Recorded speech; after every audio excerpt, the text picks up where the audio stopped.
Sure, everyone, and welcome back to the WaterCooler Show. This is your host, Tyion Feihr.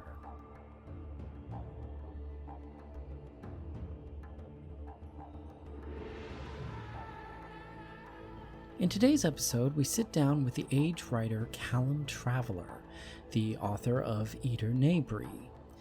This is by far one of the longest and probably most insightful interviews we've done with an age builder, simply because we get a very good look at the inner workings of being an age builder, the drama that comes with that, the struggles that come with that.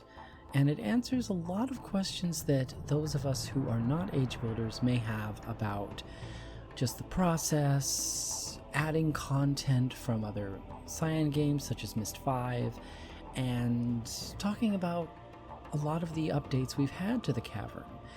Now, I do feel I should point out that this was an interview that should have gone out in July of 2024, so naturally some of this information is out of date, but it is interesting to look at what was going on at the time, what has come after, and what could possibly still be added.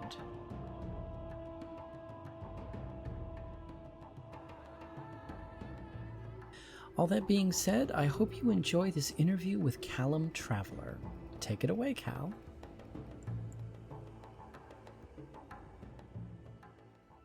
Hello, I am Harley, though those of you in the community will probably recognize me more as Calum Traveler, or alternatively Argo or Kelsey AT, which are two of my other main alts, gone by Exactly. 9998.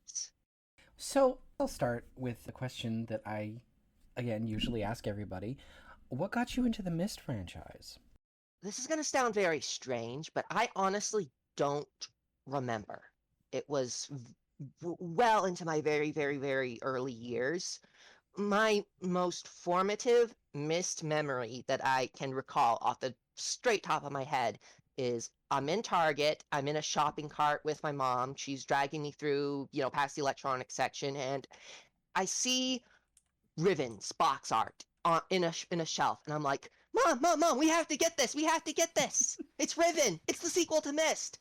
That's my earliest memory that I recall of being so excited for something that honestly probably was already such a fan of, because my dad, he had Myst. He was very likely the one who introduced me to it. Myst has always been the thing that me and my dad have bonded over all these years.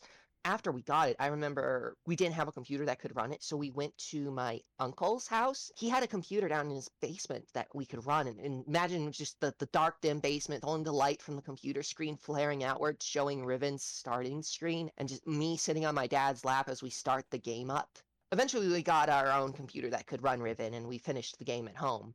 Some of my very earliest memories of Myst in general is Riven and being already a fan and being so into it already. So No, yeah, I have a kind of similar. I was 6 years old when Myst came out, and I remember walking into my living room and my mother saying, Ty, you gotta come look at this. And I was like, oh, okay. And it was Myst, and she had sat down and started playing. She's like, you want to play this with me?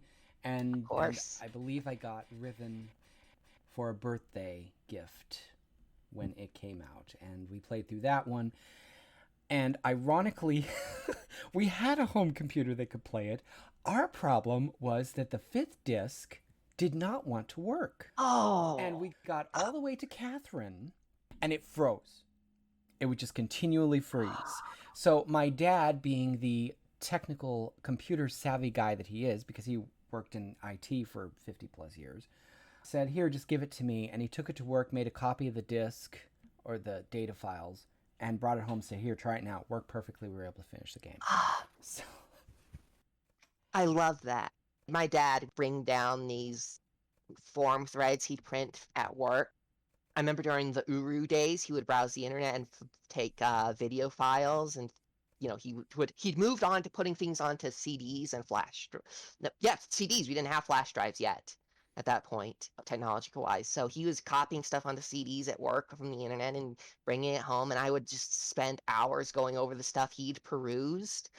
I remember one of these videos that he downloaded was a fan video of Uru, which was set to What a Wonderful World. And, just these fly mode clips of like Garisin from above and all these other areas. And it was just cinematic. And this, it's like there was this kind of magic to it where, we didn't quite have home internet at the time. So I was getting these things secondhand and I was kind of digging through it like it was its own video game. Yeah, that's one thing I remember mostly about the early days of Uru is the internet was so much in its infancy. And I think at the time it came out, we were just transitioning from a dial-up connection. But Something around there, yeah, 2003, 2004, there was very early stuff. It wasn't until my dad actually got fired from his then job and got a different job that allowed him to do remote technical support work at home that we got an internet connection at home, and we've basically had internet ever since then. It was like late 2005, early 2006, somewhere in there we got home internet for the first time, and it was definitely somewhere in that weird transitional period where we were still having like DSL before that or something or other. We occasionally would have it connected with the phone line. I remember struggling on Intel Uru when visiting a random shard as just this little preteen who doesn't even know how the internet works. Like one of my first Intel Uru memories is being this little kid and just looking at people in the meeting place shard chatting, and I'm like, why are you guys saying D or P all the time? And they're like, oh, they're emotes. You put the little colon in front of it and it's, little smiley face or sticking your tongue out. I was like, I'm a little kid and someone's explained to me how emoticons work in Uru. And it's so, like, did you come in during Prologue, or was it until Uru? no, see, we didn't get home Wi-Fi until after Prologue had ended. Mm. Like we didn't even get dial-up until after Uru ended. Like I remember keeping track of the story on the library Wi-Fi or the internet. I was going to the library and keeping track of the Uru stuff. And I was bringing it home to dad, saying, "Hey, you never guess what happened with Phil Henderson today." And I was into the news sites and keeping track of everything I could. It was one of these glorious sort of things. And then it was really sad when I heard that Uru was dead, and Dad brought home one of the CDs, and on it was the Tudini expansion pack. We're going through Agira, and I was seeing all these places that I'd only read about, and it was heartbreaking. And I'd never gotten to experience it. I was so excited for Uru. Like we got in the game when it came out. We were playing it at home on our computer. We were thinking about getting the internet, and then by the time we did, it was done with. And it's really kind of sad in its own way, but in its own way, it's like I think it kind of was probably the better for me to dip my toes into the whole experience alone. Well, alone with my dad, but with how young I was, I think it was probably very much for the best Yeah. because, I mean, I remember when I was coming into Game Tap, I was still 13 or 14 or somewhere in there, and I was very much the energetic, excitable teen who doesn't quite know exactly what they're saying still, and yeah, I kind of got teased a little for that time to time. At the same time, I still have some of these amazing memories of just the Game Tap Uru, and it was like those are things that are gonna stick with me forever. That was a wonder Yeah. truly, because I remember going to Cyan Worlds for Mysterium in 2006, and they were talking about it, and I just thought, this is so surreal. Like, is this actually happening? Because we had been in Until Uru. Until Uru kind of ran from 2004 to 2006. It was only Okay, really yeah, 2 years. it was about 2 years. Because when Damala happened and then GameTap came in, they kind of closed down until Uru, the Kagi shards, and all that afterwards. I mean, if you were clever about it, you could still run your own Intel Uru shard, but now we're moving on. And actually, honestly, it was kind of for the better that it did, because at the time, the computer I was playing Intel Uru on was this laptop. It was of the age. It was bought in 2005 because we needed to get a computer to play Myst 5, but it just could not play Teledan. I could not get into Teledan at all on That's Intel the Uru age on that that gave you computer. grief? Every time, I literally, I kid you not, I managed to link in, get to the first journey cloth, press it, game would crash repeatedly every single time. It was just for whatever reason, the Intel Uru version of Teledan hated that computer. I mean, it didn't even do it with Complete Chronicles. It was just until Uru. I don't know why. That's hilarious. I would I think that know. Garrison would be the age that would give you a problem, but tell. Garrison, yeah, Garrison is.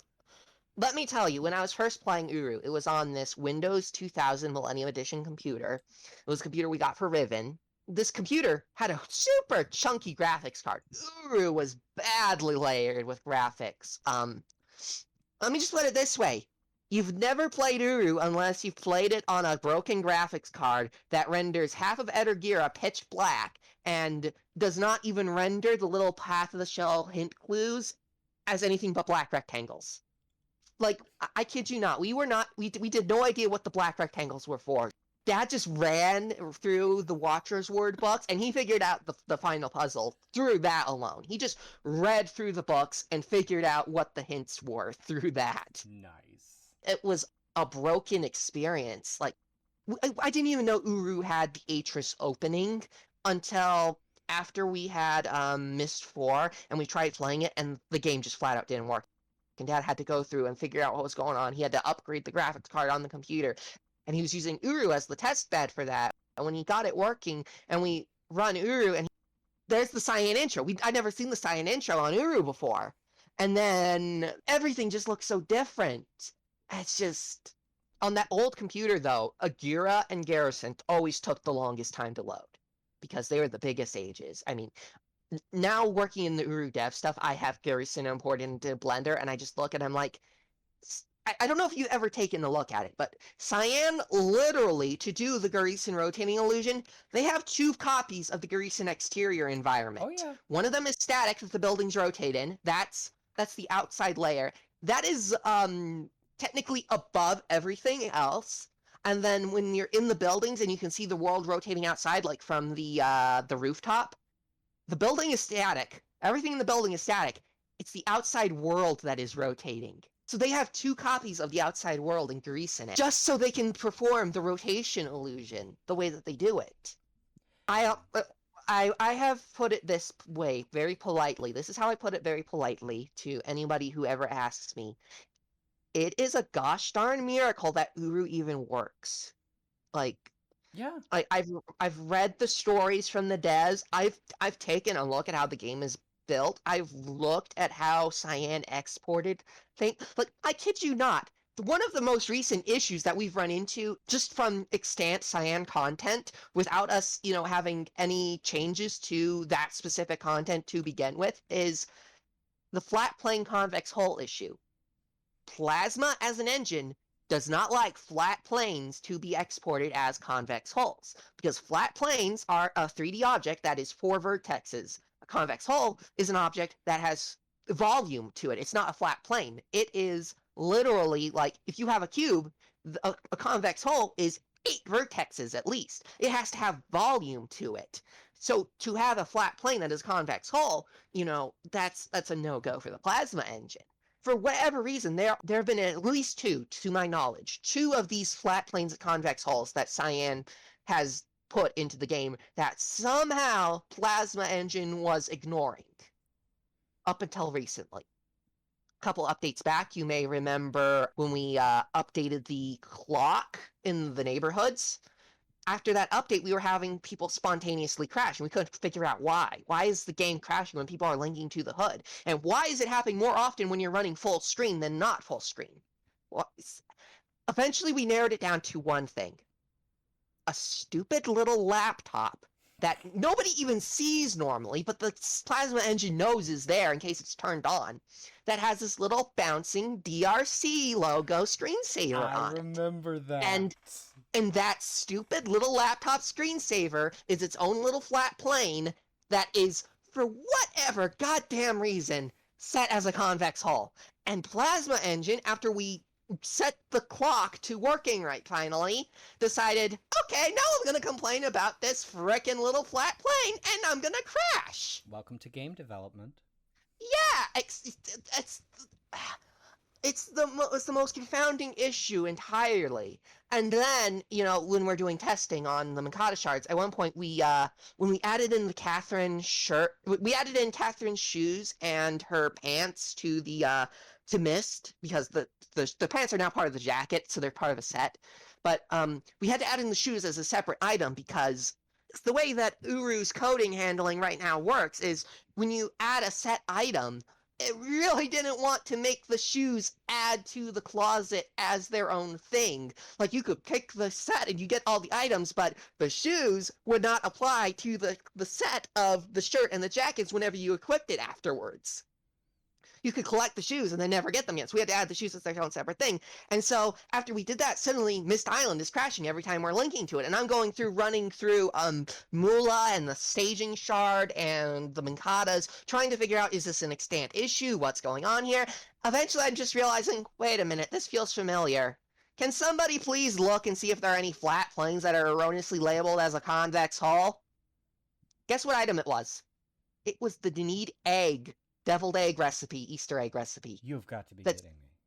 I'm not kidding you. This frickin' little Easter egg plane that just warps into, is like, I don't know if it was the big gooey one that pops up on screen or if it's just the little clickable that shows up in the age. One of those, whatever one it was, one of those was set as our flat plane that's a convex hull. Neither of those need to be a convex hull that has collision. Because they're a little graphical interface item. So the little Denid egg Easter egg recipe was causing Mist to crash whenever we linked to it. And for that reason, if you ever go to Calum Traveler's Mist on Mula, you will see that it is Mist Island 3 with the little 3 parenthesis behind it, because I ended up deleting and remaking Age like multiple times trying to figure out what the heck was going on.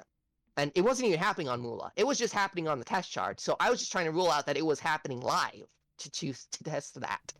Well, at least you found it and you never opened another recipe book again. Yes. Okay, so you are one of the age builders. You've delved into this, and you obviously have experience with the code base of the game. So let's talk a little bit about that. When did you first decide you wanted to build ages? Originally, when I was a teenager, back after GameTap closed, I was like, okay, I'm going to look into this Blender stuff and see how people are doing the age stuff. I tried to make a big floating crystal environment, and I just realized this is nuts. I do not like this program. I do not want to work with Blender ever again, and I gave it up. I still came up with concepts and stuff for things. Like I designed Pod 12, an area that I am actually working on currently. When if you're watching my Blender for Command videos, I came up with that concept way back in the late 2000s, like 2008, 2009, 2010, somewhere in there, before Mula even was a thing. And it's been sitting in your shelf waiting to be It's been sitting in the back of my mind waiting to be revisited. I kind of, never really dipped my toes into it because the tools just weren't there for me on a personal level. And as a lot of the people in the Writers Guild can tell you, Adam, he and Doobs and all the others, they've been working tirelessly to make Cormon a thing even exist.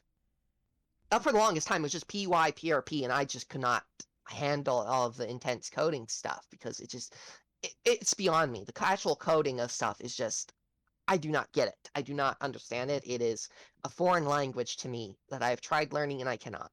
But I've learned enough of the code side to be able to at least interact with people with what they're doing. I can listen to people talking and be like, okay, from what little I understand of the system, this probably sounds like this is what's going on. Maybe we should try and look at that, and it wasn't until August of 2020 when Chisopreniv came up and, I'm looking into all this age stuff, and I was like, oh, we have the tools now. We have Cormon, and this actually looks kind of interesting and easy to get into. And I reach out to Doobs, and he starts, helping me through the basics of it. And once I, start getting my grasp on it, I make this Age Vertigo, which is basically just a bunch of floating crystals in space again. It's, again, that original Age concept that I had originally that I've now brought back.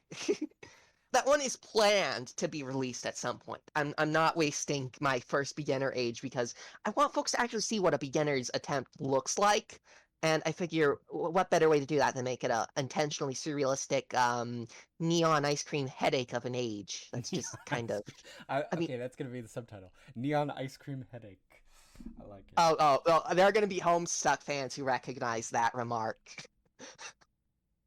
With Chiso Preniv being a library thing, I was like, oh, hey, I see the opportunity to get this in the game finally, because C.S.N. idea was word of mouth will do. And I don't mean to No. knock against C.S.N.'s whole ideas for Uru, but that was one of their worst ideas for Uru. Just Well, saying. it was a It different was. time too. I mean, So, I mean, it was more it feasible back worked then. during the process of it, but over time, without the main thing that went wrong with word of mouth will do is it only works for the current arc. And if you don't have backstory written into the game as it's happening, which to their credit, they tried to do. They had Sharper's Journal set up to be that vector for a lot of things. And then cancellation. They tried again in Game Tap. Then Sharper stopped adding his journal. They never really had the time to put events that were happening into the game in a textual way. True. And you could keenly feel the absence in the years after, and it was... Yeah, if there's one thing I wish Uru had more of, it was more of its history. I mean, that's why I was very excited. I don't know if you ever watched these, but there was a series called The Great Tree Documentaries. Yes, Martin. It was thanks to Martin Durand that I was even able to do the prologue bits for Heritage Night. We met up at an anniversary event, and I was like, I still can't find the prologue stuff anywhere despite my best efforts. And he was like, oh, here, I'll direct you to the thing. And, we've been off and on chat friends ever since. We've had lots of talks about finishing up the Great Tree stuff. I mean, for him, the biggest roadblock is just getting a private server set up with the right graphical configurations, because Uru has evolved over time, and I got to admire you guys for even delving into bringing more story content to Uru, because you are basically throwing yourselves into what has essentially been a sandbox for I don't know how many years now. at least 10 years. Uru, I don't mean to say it negatively. I don't, like somebody pointed out when I was talking about it at one event earlier, that I said Uru had kind of been stagnant in the content sense. Yes. And I don't mean that in a negative way. No, I really don't. It's just the truth. It's a factual statement that the physical content of Uru was very unmoving. It was slow as molasses, to put it nicely. And again, there's a whole lot of backstory in the development side of things that I am not going into because it's not my place to. But it's, for the longest time, the Uru that has existed has basically been the long form of Until Uru, Yes. essentially. Where Nula is basically Until Uru 2. That's basically what it is. A lot of the magic events, they had their original, concepts back in the Until Uru days. I remember some of these fancy parties where the fog was changing colors every few minutes, and somebody was warping Kira's Arts to the middle of Dakota Plaza and spinning it around, and that was incredibly basic, early modding days for Uru. And again, I know this one I want to say here about the devs community is everyone's still trying to work together on this because we love Uru. None of us would be here if we didn't still love Uru. None of us would be here working on this game, this some 20-odd year old game that, for me personally, I view as a little sibling, because I've grown up with Uru. Uru has grown up alongside me, for a long time. Uru's kind of been on life support, and now, I feel kind of like the proud older sibling, because my little sibling is now off life support and is walking and doing things and going places, and there's this little bit of pride in me that feels happy to see that all of us, despite our differences, despite our past disagreements, that we are still able to work together and get things on a working path. One thing, we have subtitles now. Oh, subtitles. Gosh, so that nice. is that. Yeah, surprisingly controversial, but very nice. True, but honestly, it is really nice to go to even have the option. Finally, someone can stand in the Barrow Caves and listen to Yisha spiel and actually know what the heck she's talking about. Yeah, there were some interesting bits on that where we were going over and trying to figure out, wait, what's the correct spelling for Tuit, the ocean, Tuit's ocean, and Vatuk, the Anger? What are the correct spellings on these? I've always wondered how that would work. It's like we eventually just looked up the Prima Guide, and the Prima Guide had the right spellings to it. So there are lots of features that we have currently in the works. This current order, I can tease that we have the long requested chat font change color. Hallelujah! Hallelujah. Yes. We hear you, Tribivdel complainers, that you can't go to Tribivdel and see your Kai chat against the sky because it's too bright. We hear you. We hear you. We've got it going. Think about that. Annonay was the longest term offender of that, and we kind of mildly rectified it by adding background shadow to the text. Tribivdil kind of overpowers even that. Frankly, if anyone goes to Anane, I question their sanity because I hate that age. And I think Sherry, the Cavern today, said it best. It's like, who at C.C.N. is a gym teacher? Run a lap, take a link. Run a lap, take a link. I was like, oh my gosh, that is the most apt description of Anane I've ever heard in my life. Annonay, looking at the design documents, is I literally don't know who came up with it, but you can tell that a lot of C.C.N.'s design ethos for Uru was, wouldn't it be cool if? And that's fine. You know, that is That's fine. Annonay is a game developer thing to say. I know. Annonay is this conceptual nightmare of logistical linking that even when I'm considering doing something similar, I'm like, nope. I'm streamlining this somehow. I'm taking my favorite elements of this, and I'm taking out all the stuff I don't like and doing new stuff with it. But I think that's kind of the interesting thing about iterating in game development is I have plans to take a. Now this is something that I have had some pushback against. You know the Eder Gira puzzle with the fireflies, right? People generally hate the Gira puzzle for one of two reasons, or sometimes both reasons. One of the hates is usually the kickables, which is my personal hate. The other hate is the fireflies. Now, personally, I love the fireflies. Me too. I love the idea of taking the fireflies and walking with them through a dark tunnel and going somewhere with them. I hate the kickables part of it. I hate the maneuvering the kickable basket. That's always the part I hate about it.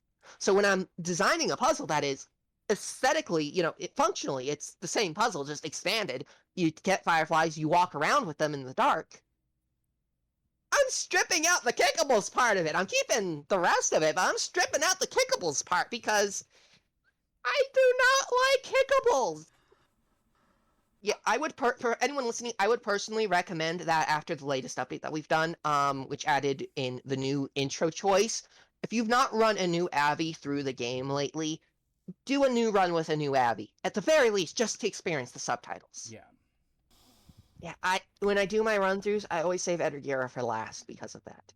As much as I love the actual element of the fireflies, and look, this is another thing that I've had debates over. Some people say the fireflies and figuring out how to do them was not intuitive. For me and my dad, when we first did Uru, figuring out the fireflies was way more intuitive and way more speedy than figuring out Greason's gear puzzle. Let me just point this out to you. Wait. For me and my dad, the fireflies took way quicker than figuring out the Greason gear puzzle, the power generator, because I kid you not, we were struggling on the puzzle, and I basically was like, okay, I need to go take a bath. So I went and took a bath. I got out of the bath, and Dad was still struggling with figuring out the gear puzzle in Greason. The one to turn the power on? Yes! And for some people, they're like, well, that doesn't make any sense. That was way more intuitive for me. And I'm like, but the fireflies are not intuitive for you? And they're like, yeah, but, it's... The thing is that different puzzles are more intuitive for different people. Greason, in retrospect, is this cause and effect situation. You have to figure out what does what, and the challenging element to it is the timer. That's really the worst part of it. If you did not have the timer on the Greason puzzle, you'd be able to figure it out very quickly. But because you have the timer, and ostensibly, for most people, you're doing it solo. Plus, that's puzzle, the hard part. Yeah, that puzzle was... Well, the entirety of Ages Beyond Mist really was... Well, it was originally supposed to be multiplayer. It was never supposed to be a single player. A lot of bits of Uru were designed as multiplayer. In fact, the irony is, Gira and Chemo as a pair were designed for single player. That puzzle was designed to be figured out by a single person. Without hints, without the internet, without other people. That puzzle was designed conceptually as a single-player puzzle. And you can feel the design ethos in that because it's something that you can figure out on your own just by doing. Meanwhile, with Garrison, that you feel the need to have a second person there because it's Well, yeah, and you way could say the easier. same thing for Teledon too.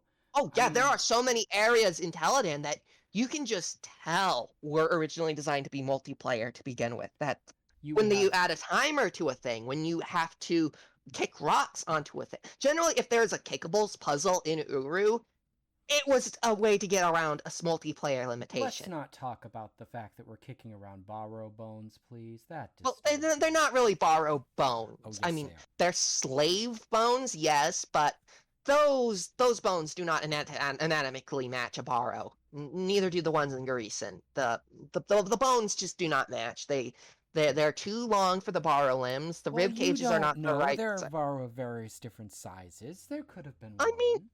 potentially, but for me, I don't see that those remains match with the borrow. At least for as far as Teledan goes. Hey, if I have a Yisha lot of said they were down there, they were down there. And personally, I think you should kind of use the least metaphor a bit loosely, where she probably couldn't have. And that's not to say she wasn't right that Borrow weren't down there at some point, but I don't think the remains in the cave in Teledan are Borrow Borrow. remains. Okay. Yeah, that's not to say that the Borrow weren't in there at some point. I just don't think that the No. remains I'm just giving you a hard time. that's perfectly Remember, fair. I'm a Yisha nut. I walk around with that shirt on all the time, so. Hey, I don't blame you. I mean, when the Borrow attacked in 2007, I was wearing one right along with everyone else. It seemed like the don't even thing to get me do. started about the Borrow War. That was not my Oh, favorite plot line. my whole complaint with how the Borrow story arc turned out is mainly due to the cancellations, because you can just look at everything and you can tell C.C.N was building up for a long haul on it. And then they just have to curtail it down into Mist 5, basically, and That's another thing I'm really excited about is the inclusion of more Mist 5 content. But the one thing I'm going to be curious about is how it's going to be implemented in Mole. there's a lot that goes into the Mist 5 stuff right now. The primary concern at the moment is a legality concern. They are okay with taking on the risk themselves of putting the Mist 5 content on to Mula. At least that's what Shogun's kind of implied.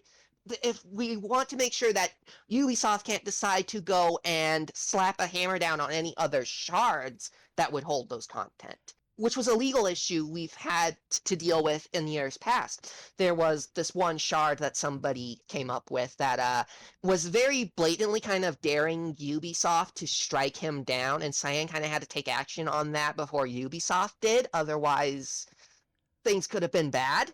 I'm just going to say personally, when I heard the announcement of that particular shard, I was like, oh god, this guy is trying to get us all banned. Oh god. Mist 5 was created by C.C.N on commission for Ubisoft. Yeah. Technically, the Ubisoft commissioned this. Technically, Ubisoft commissioned this content. And it's this weird little middling road where we don't know exactly what rights Ubisoft still owns for Mist 5, which is what C.C.N is kind of looking into at the moment. We cannot really officially use the Mist 5 stuff at the moment. Descent kind of gets its own little leeway because it's already in Uru, which is the same leeway that got us Mist 5 Kavir in Uru. Because technically that Kavir existed and was designed for Uru before it was put in Mist 5. Same way Descent was designed for Uru before it was put in Mist 5. To some extent. Nolabin is one of those weird cases where it was pretty much entirely redesigned for Mist 5, kind of. I mean, to the point it was going to be called Cyrillin instead of Nolabin. Okay, so here's the thing with our guidelines for talking about Uru stuff. We are not allowed to make new revelations about Borrow culture or Dini culture or etc., etc. But we are technically allowed to be able to reuse assets from old, already existing information. So technically, in the hypothetical case where Mist 5 content is allowed for us, and I'm saying hypothetical because I still don't know how the future is going to come down. Hypothetically, if Noloben is allowed to be put into Uru, we are allowed to put Noloben into Uru. We are allowed to use all of the content that visually was in Noloben, excluding the borrow bubbles, basically. All the borrow symbols on the walls, everything in Escher's lab, ostensibly, we would be able to use that. Ostensibly. The closest we've gotten to any Mist 5 content being implemented is, Daribo is technically on Mikata Alpha, but that is Daribo. only, Daribo, the Garden Age. Dubes did a whole lot of work on this. Dubes has been doing a whole lot of work to try and get the Mist 5 ages prepped and all that. It's mainly just a legal issue at the moment. If C.C.N okays it, Daribo is going to be the test case for inclusion, basically. It's the least offensive of the ages of Mist 5. It's essentially just another Garden Age. He basically stripped out all the borrow stuff, all the Mist 5 specific stuff, He put in bridges that were from concept art that were not in Mist 5. So technically, Mist 5's version is an adapted version, as all Mist games are, of real events. So Mist 5 is now, it would be a visual show that if this gets it to live, that the real Daribo, quote unquote real, because Uru Live is the real events of the Cavern of Denis and all the other games are adaptations, that it would show in another way that Mist 5 is just a condensing of a tale, a condensing of a story. Like, I've always had issues with Mist 5's descent coming you right from the caldera right to the shaft. There's no physical way that's actually possible in reality. I've walked the current build of Descent that Dubes has done, because the elevators don't work at the moment. I have walked that. It took me 2 hours. Yes! 2 hours just to get down. That's based entirely just on the models from Dirt and what Dubes was working on, and what we had in Mist 5 was horribly cold down. And yeah. Descent is going to be, okay, I don't know exactly if this is going to be the case, but we're going to be trying to do more testing for Descent next quarter, so more expansion, more polishing, all that. When we were designing this for this, in the past, I was like, I really don't like this shortened distance. I'm going to build a thing. And so I've just built this little spiral shape of some lava tubes going down the caldera before it reaches this little termination cave that would then connect to the bottom of the ladder that is currently there at the bottom of Mist 5 caldera. And I built this thing just to extend the journey a bit, And afterwards, after I finished building it, I just looked at it from above and I was like, God damn it, I built a shell rune. I literally built the path of the shell out of lava tubes. Totally unintentional. Totally unintentional. Subconsciously. Subconsciously, but it's like I just did it. And I was just like, gosh darn it, this is too perfect to not use. So I passed that along to Dubes, and hopefully he's gonna have that in before our next testing pass, because I want to see my work in person. On that note, switching gears, you have an age that's about to be released. How the heck do you feel about that? Okay, so Eder Naybree, gosh. I have this whole story arc of ages. And, I was building through and I'm like, gosh darn it, you know what? I need to challenge myself with something. I need to do something else that's not this. And then I was like, oh, wait, I have this age that this one girl that survived the fall of Denis went to, and I want to actually see what that place is like. And so, over the course of like a week, I basically rapidly model up this small little garden age. And then I'm just going through getting feedback as I'm building it and, getting other people's concepts and thoughts on it. And I thought, okay, this is small enough, a simple enough garden. I can probably get this done in quarter 1 before quarter 2, That did not happen because, as people rightly pointed out, it needed a lot of work, and it did need a lot of work, and I was vastly overestimating my ability to put in the work to get it ready. At that time, it was basic. A lot of basic stuff needed fixing. I didn't even have proper camera regions put in yet. And then, I'm going through the next 3 months doing testing, building up for quarter 2, and Eventually, I get Naybree to this point where I'm like, okay, I think I got this now. Okay, folks, tell me, do you think this is ready to go to Minkata Prime for further testing, wider testing? Someone's like, I don't think we should push the Sage to Minkata Prime. And it wasn't just mine they were doing that with. They also said that about Tweak's High Garden.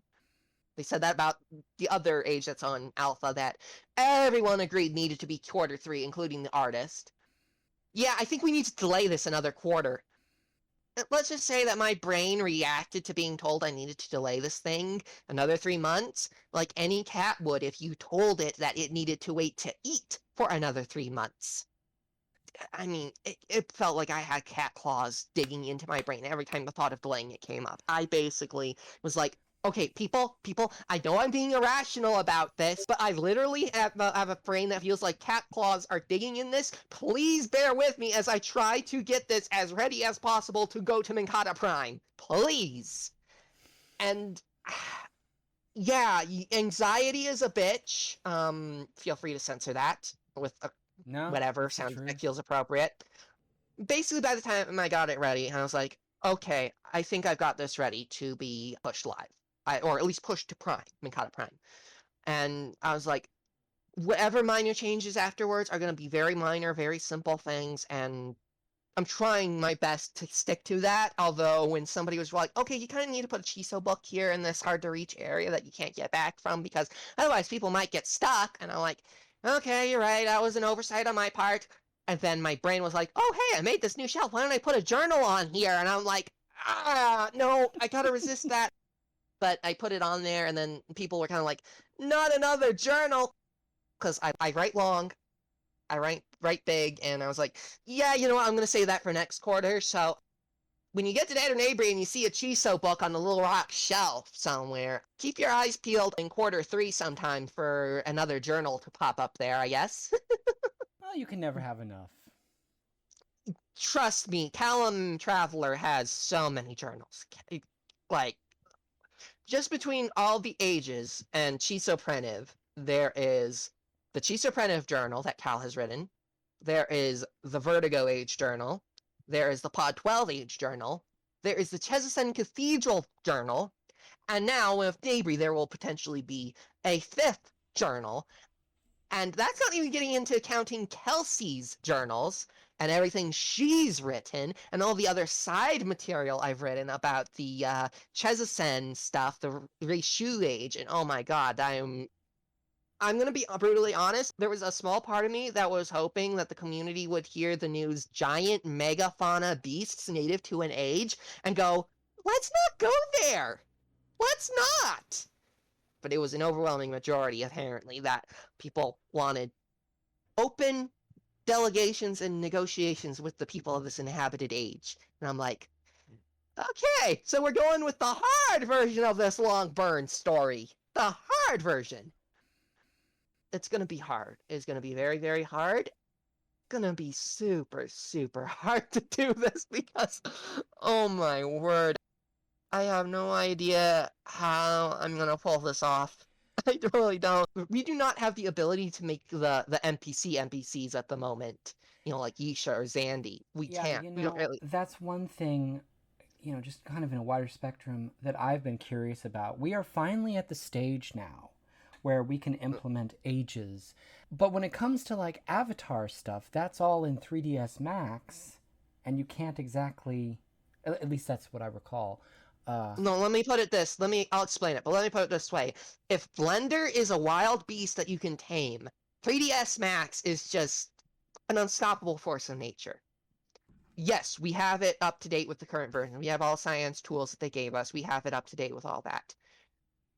The main issue with 3ds Max is that 3ds Max is a royal pain to use.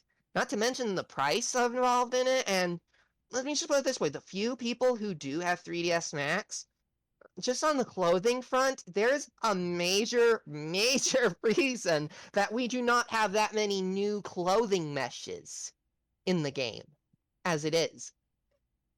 There's a reason all of our new clothing items are retextures, because let me just put it this way. in order to fix some issues with UV mesh texturing on current clothing items that we have, it's going to involve going into the 3ds Max avatar stuff, and let me just put it this very simply. Have you ever seen a visual of a 3D model and all of its vertexes go exploding outwards and it looks like a big shard of textured glass in a ball? Let's just say that during some of our first attempts at fixing the texturing on avatar meshing, the weight slider, the thin to heavy set slider, it would cause your avatar to go from normal in the medium to kind of inverted at the one end, and then super exploded at the other. It did not work well. There's a reason we do not have that many custom clothing options. There is a reason we have not done custom avatar animations yet. Well, yeah, but that's not a priority right now. No. But the thing is that in order to do custom avatars for an inhabited age, we would need to be able to do custom avatars. We would need to be able to export avatars in a specific model and state, like C.S.N. did with their custom avatars. We'll need to be able to do that, which would mean we need to be able to create new clothing. We need to be able to create new meshes. We need to be able to create new hairstyles, which, these are all things we want to do anyways. But in order to do NPCs, we need to do all of this anyways. And that's not even getting into the fact that C.S.N.'s NPCs for Uru, Zandy, he's fixed in place for a reason. Mm-hmm. Yisha is a hologram. She has a set path. She walks all around for a reason. She's a set animation that is just run all at once. To do NPCs in an age, we'd essentially need to do custom animations, custom models, custom textures, custom everything. And to a point, there's only so much we can do to make the avatars lively in that interactive age. Part of the issue is Blender does not like the bone animation system at present that Uru uses. It has its own set of bone animations, and if you try to import, say, your standard wave animation into it, all the bones go flying in Blender. They just go scattering everywhere. Kudos to Adam Hoikas, who's, he's done all of this work for everything from Huru to Corman to the current the custom Blender model that we're going to be going for with the Corman, because it's just easier to maintain our own fork of Blender with Corman bundled into it natively. Let me just say this about Adam. He is one of those guys that I'm just impressed he sticks with it. Adam, I would not blame Adam in the least if he decided to up and leave the community. Neither I would really I. wouldn't. I honestly, some of the shit he's been through, man has gone through a whole lot of stuff, and just to give you a sense of it, me and him worked together during the Net 2 hunt. We had a update that went kind of bonkers, and the game was kind of crashing with Net 2 errors every few minutes, it seemed like. He and I, we spent days going through everything, testing permutations. I was basically kind of his sounding board for the community side of things, being like, he was the code side of things, here's the player side of things as they stand. We were just kind of going through stuff, and we were on staging, we were on Minkata Alpha, we were basically just doing everything we could to take down these servers, essentially, to try and figure out what the hell was going on. At one point we were kind of like, okay, we got the right kind of crash, but that was the wrong exception error, so that wasn't what we were looking for. But boy, was that a trivially easy way to trash the server. And, so even though it wasn't what we were looking for, we went through and we kind of hammered out a whole lot of bugs. And Adam, he's a real sport through all of it. Seriously, man, Adam, if you listen to this, Adam, kudos to you. Seriously, you have so much respect for me. It's just for everything that you put up with from a lot of people, and you're a great balls. Guy. Let's put it that way. Yeah, he does.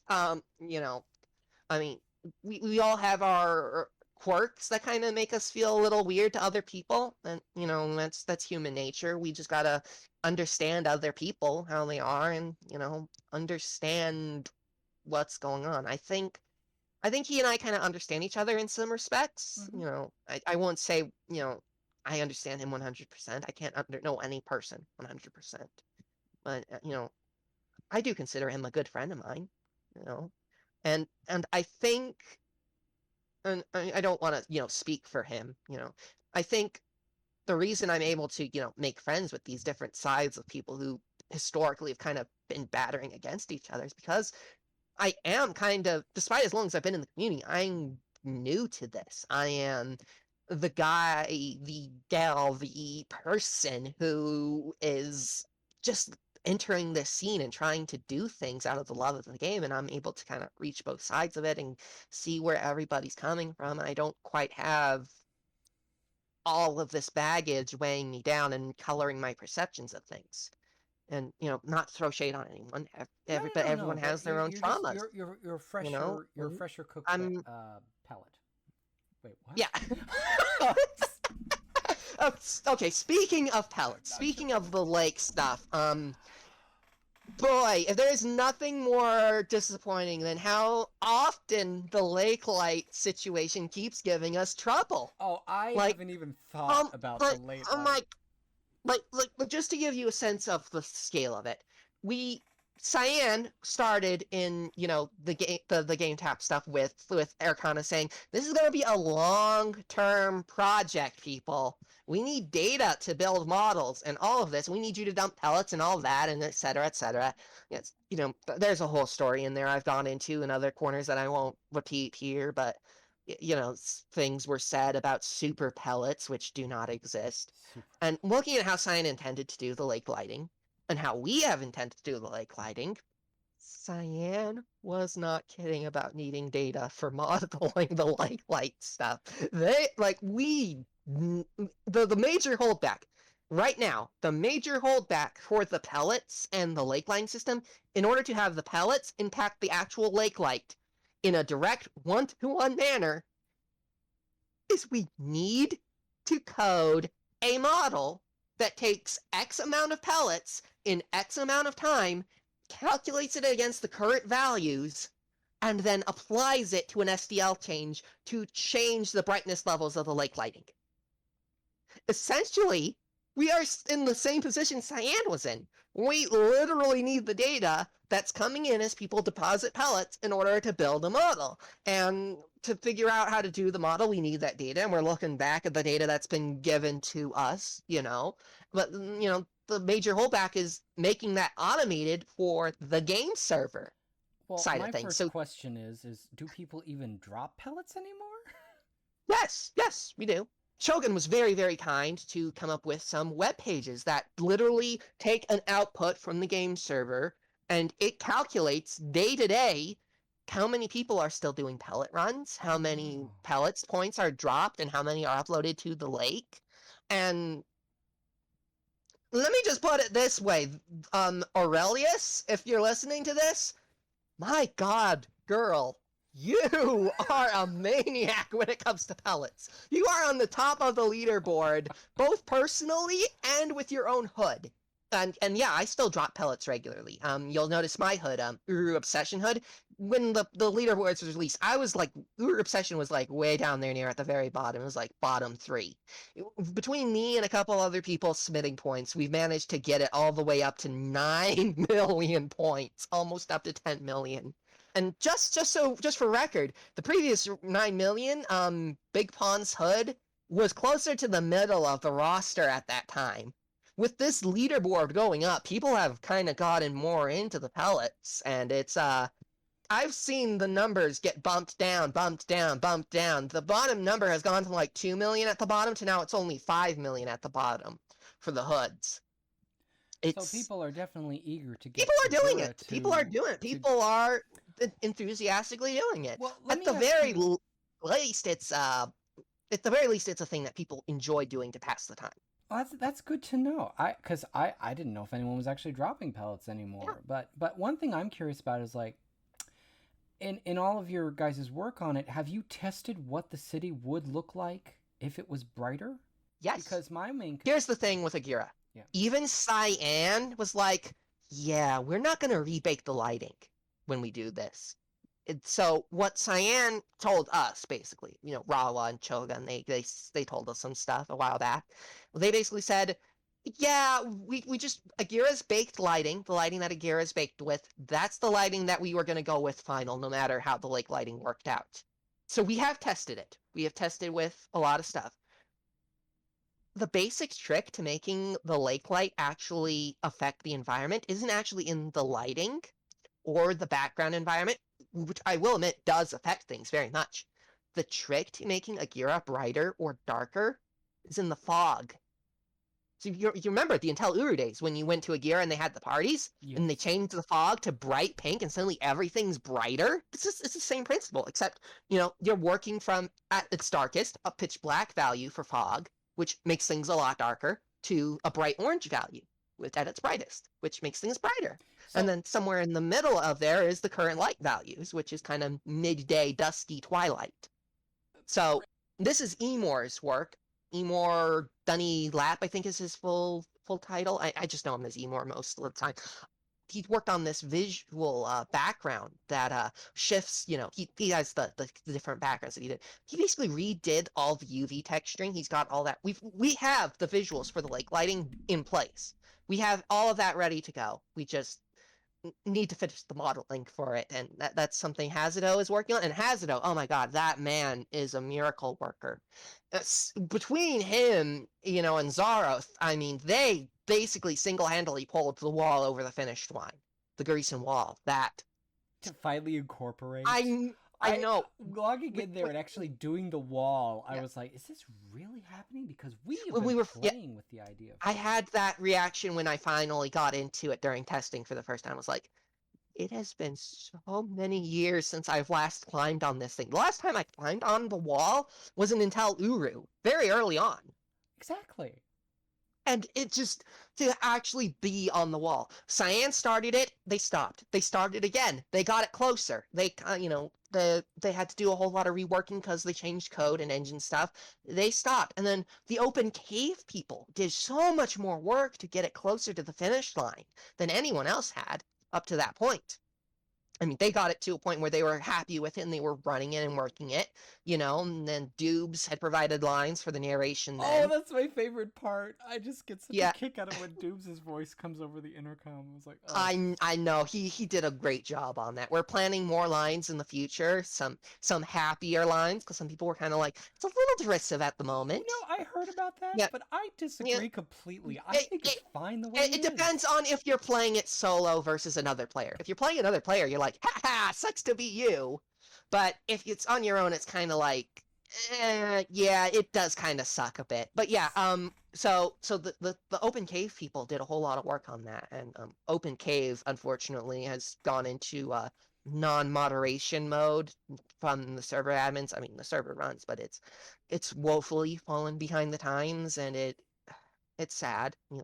There's a lot of stuff from the Open Cave that ideally we would like to bring over, like the Grecian Wall, which we did. We find, with between Hazuto and Zaroff and getting the wall working. I mean, there were so many test runs that we did just to test how it worked. I mean, honestly, I'm amazed we got it that functional as quickly as we did, because it kept giving us problems with every single thing we fixed. Felt like two more things broke. Well, you were good bug fixers. You went through it, you fixed, Yeah. you fixed, you fixed until it finally said, okay, I'll work. And I love it. It's so much, it's like a game of, well, essentially it's like Battleship meets tic-tac-toe, if you ask me. Is a mind maze sort of thing. But That's I what love the C.S.N. fact that you called get a it. reward at the end, and I won't say what it is, because people need to... Yeah, the reward, that was a debate for the longest time. And basically we were like, you know what? We'll just leave it up to C.S.N. and we'll tell you, historically, you guys did not want this thing getting out into the open. But we put the SDL variable in here if you decide to do it. And the decision came in, okay, after the first tournament. After the first tournament, we'll turn this on and people can get it after. And, I'm happy that we did, because for starters, as a storyteller, gosh, that opens up so many avenues for Right? me as a storyteller. You have no idea how hard it's been to restrain myself from making a rainbow series of maintainer suits and just have a Power Rangers team of maintainer suits. Yes! Oh, I'm sorry. Yeah. But on that note, going back to Eder Naybree, you said it was one in a series of ages you had planned to release. So my question to you now is, are any of the other ones in that series somewhat further along, or? I would put Vertigo at phase 4 of, to use the DRC's phasing thing. It's very simple age. I just need to wire up, specific link regions and get all of that going and make my linking books actually have the right linking panels on them. It's a very simplistic age. It's meant to look very simplistic. It's meant to look very weird and abstract. I legitimately do not expect very much complaints about it being weird. I mean, it's intentionally weird. It's not supposed to be Earth normal in any measure of the imagination.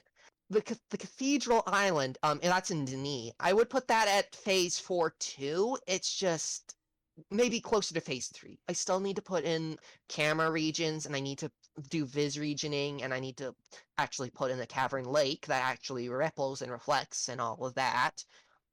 But the vast majority of the actual modeling for that is done. I just need to re-go through and do some more texturing work. Pod 12 is the main backbone of that, and that's if you've been following along my Blender for Command videos, the last video I did is the last time I've worked on the age, basically. One thing you guys should know is the tutorial series is very insightful, and it's a lot of fun to watch this age essentially start from just a pod mesh, seeing it turned into an actual living, breathing place, and it's a fun ride. You guys should check it out. I'll link it in the show notes. But it's no pressure on me to get the next episode out. If you ever want to see what figuring out lighting is like on steroids, there's a great bit of an episode that is just like, okay, I kind of want to do this. Let me just say, Naybree was a learning experience before I dove into the pod, because Naybree has a day-night cycle. It will tease that much, and figuring out how to get that to work was, let me just say, there was a point in time where I had the animation settings exporting wrong, and so if I alt-tabbed during the gameplay at the wrong moment, it would go from middle of the day to middle of the night, but the sun would be up, and that is visibly wrong. And buggy, and my goodness, figuring out what was going on there was something. Thank you to Aaron and Adam for giving me feedback on that. Aaron figured out what was going wrong because he was pointing out that it was happening even when he was exporting the age backwards into Complete Chronicles, and it was like, okay, this is something I screwed up. This isn't a game engine issue. This is just an issue with the age. So that narrowed it down, and Adam was able to help me, figure out what's going wrong there. And thanks to both of them. And there are points where I'm just like, okay, I give up bashing my head against this. Somebody help me. What do I need to do? And sometimes they don't even know. Like, with Naybree, I had this issue where when I put forced real-time lighting on objects that had transparency alpha to them, it was making them go transparent, even though they shouldn't be transparent. Like, I had a frickin' journal that was transparent because it had the forced real-time lighting flag turned on it, and I couldn't figure out why. I couldn't figure out why this book was transparent for no reason. I told it to not use alpha, and that fixed that, but other things need alpha to be properly, leafy. Otherwise, it's just going to be a leaf texture on a white background, which is not good, Anyway, then eventually, Adam's just like, yeah, that's probably just Here Be Dragon's plasma engine territory. I don't know what's going on here. And then, it's like, okay, if Adam is saying he doesn't want to know and doesn't want to dig into it, I'm not going to force him to. I'm not going to force anyone to dig into something if it's Here Be Dragon's territory. Anyway, so I'm digging through, and I've suddenly to, I'm trying to adjust the texture brightness on some leaves that I added to some of the foliage, and then I set it super dark with a particular slider, and then I go to the age, and it's like, where is all my leaves? They're invisible. Wait a minute. I undo that slider by turning it back to the top. Now it's all bright. And then I look through them and I'm like, wait a second, this has the real-time lighting flag on it. Why is it not transparent? And then I check everything else, and I realize it's a very simple little thing. When you generate a texture in Coromon by default, its diffuse lighting value slider is set to 0.08, or 0.8 basically. And when you put the force real-time lighting on it, it caused somehow that particular diffuse lighting value is being interpreted as alpha, And, Adam was basically like, okay, I think for once Plasma Engine is actually doing what it's supposed to be doing for once. And I'm like, okay, so this is basically just a thing that we need to note in a tutorial somewhere. And so if you have an issue with the objects being transparent, go to their diffuse value and nudge the little slider from black to white all the way up to the white at 100%. And it's gonna be visible no matter what. And I have this lovely screenshot of two textures right next to each other where one is solid, one is slightly transparent. And it's obvious which one is which.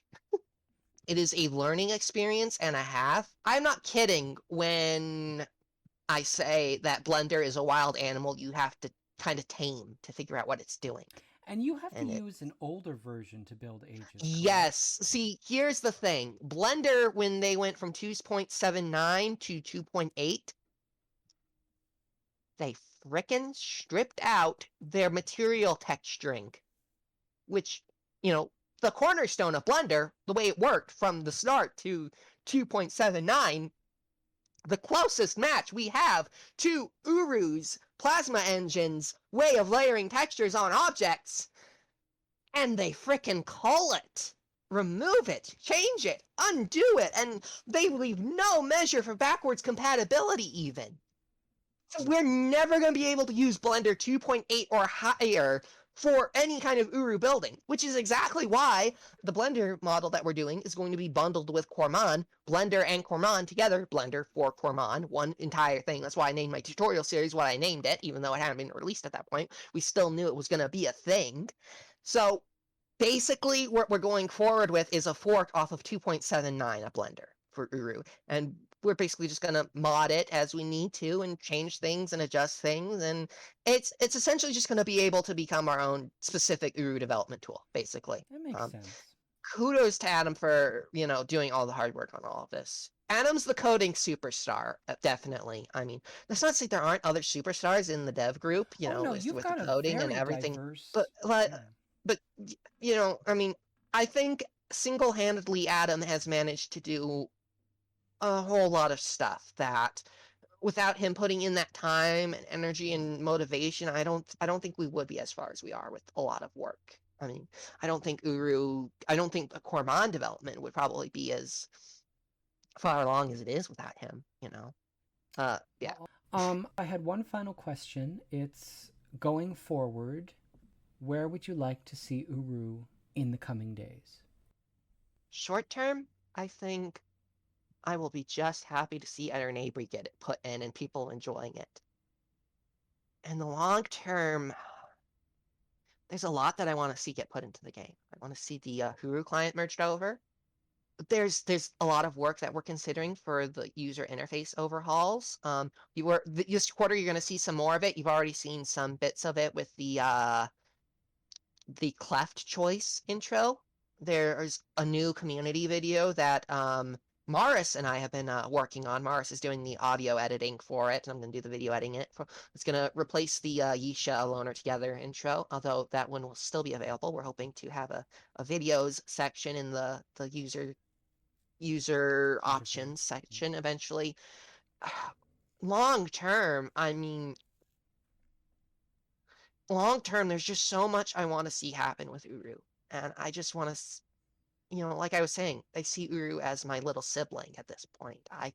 I want to see it survive and thrive. I want to see it grow beyond what I can do, I kind of want it to take on a life of its own. Nice. And I just, if it were possible to give the game of Uru a hug, I think I would, just pull you in tight and say, I'm right there with you. Hang in there, buddy. Hang in there. Hang in there. We're all hanging in.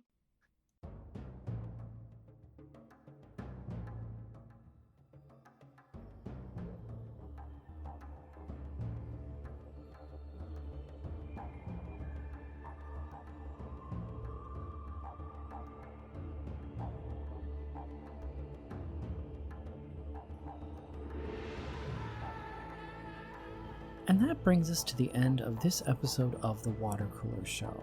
I'd like to thank Calum Traveler for coming on and giving insight into the process of age development, the struggles that come with that, the future prospects of the Uru updates, and just letting us peek behind the curtain. That's always a delight in my book, and it really does go to show you how much effort these age builders put into bringing us content in this sandbox of an MMO we call Uru. So thank you again for listening to this episode of the WaterCooler Show, and look forward to more. Until next time.